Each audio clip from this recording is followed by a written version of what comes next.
Hi friends, welcome to our channel. ఈరోజు topic వచ్చేసి TET and డిఎస్సికి యూజ్ అయ్యే విధంగా సోషల్ ఇంపార్టెంట్ బిట్స్ తెలుసుకున్నాము. వీడియోని స్కిప్ చేయకుండా ఎండ్ వరకు చూడండి. ఫస్ట్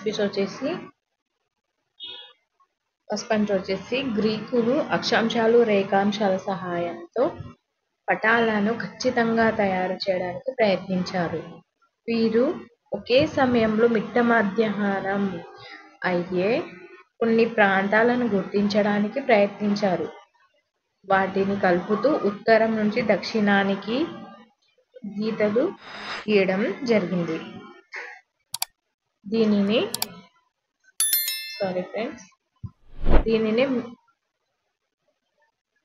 మెరిడియన్, మధ్యాహ్న రేఖ లేదా రేఖాంశం అని అనడం జరుగుతుంది.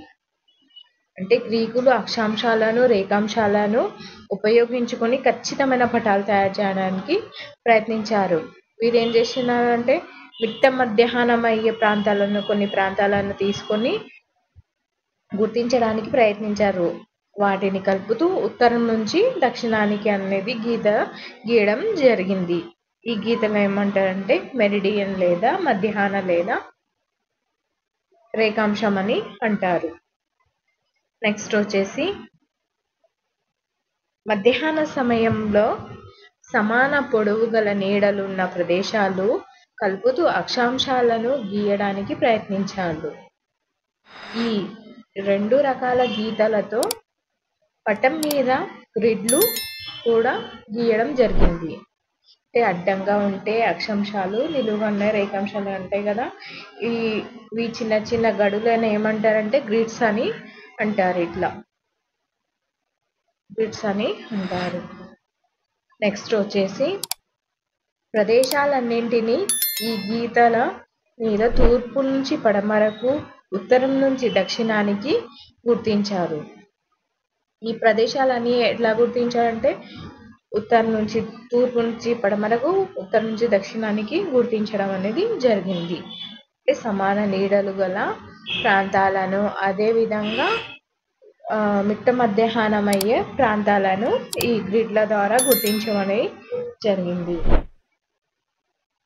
ఇది అరేబియాను పటం మధ్యలో ప్రముఖంగా చూపించింది. పటం మధ్యలో దేనిని చూపించిందంటే అరేబియాను చూపించడం అనేది జరిగింది. నెక్స్ట్ వచ్చేసి భారతీయులు వేదకాలంలో ఎప్పుడైతే ఖగోళ సత్యాలు మరియు విశ్వ సంబంధమైన విషయాలు తెలుసుకున్నారో అప్పుడే భారతదేశంలో పటముల తయారీకి పునాదులు వేయబడ్డాయి. అంటే భారతదేశంలో వేదకాలంలో ఎప్పుడైతే ఖగోళ సత్యాలను, విశ్వ సంబంధ విషయాలను తెలుసుకోవాలని అనుకున్నారో అప్పుడే పటములు అనేది తయారు చేయడం అనేది భారతదేశంలో జరిగింది. ఆ విషయాలు అన్నింటినీ ఆర్యభట్ట,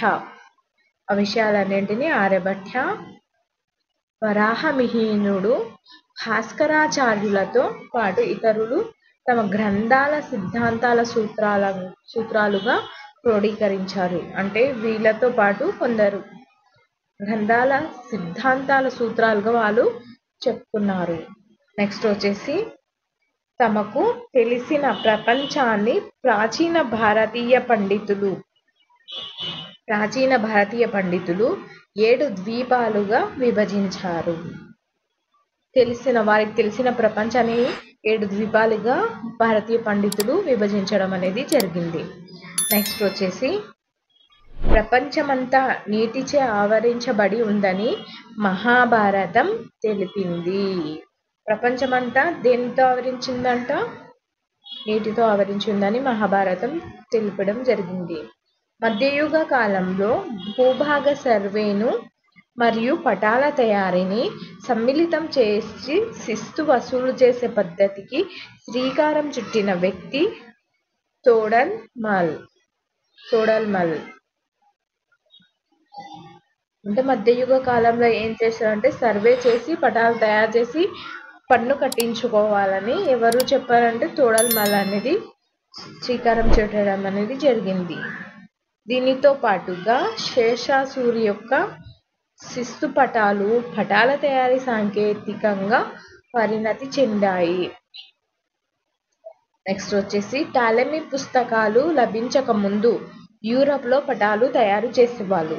టాలమీ పుస్తకాలు లభించక ముందంట యూరోప్లో పటాలు తయారు చేయడం జరిగింది. యూరోప్ వారి కంటే ముందుగానే టాలమీ అనేది పటాలను తయారు చేయడం జరిగినది. నెక్స్ట్ వచ్చేసి ఇక్కడ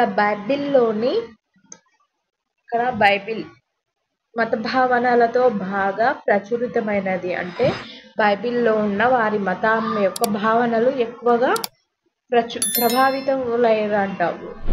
బైబిల్లోని భావనలకు అనుకూలంగా ప్రపంచాన్ని చిత్రీకరించడం జరిగింది. అంటే బైబిల్లో ఉన్న ఇన్ఫర్మేషన్ ఆధారంగా వాళ్ళు పటాలను చిత్రీకరించడం అనేది జరిగింది. నెక్స్ట్ వచ్చేసి బైబిల్ ప్రకారం ప్రపంచ పటం సముద్రాలతో ఆవరించి ఉండి ఆసియా, యూరప్, ఆఫ్రికాలనే 3 ఖండాలుగా విభజించి ఉంది. బైబిల్ ఇన్ఫర్మేషన్ ప్రకారం సముద్రాలు ఉన్నాయి.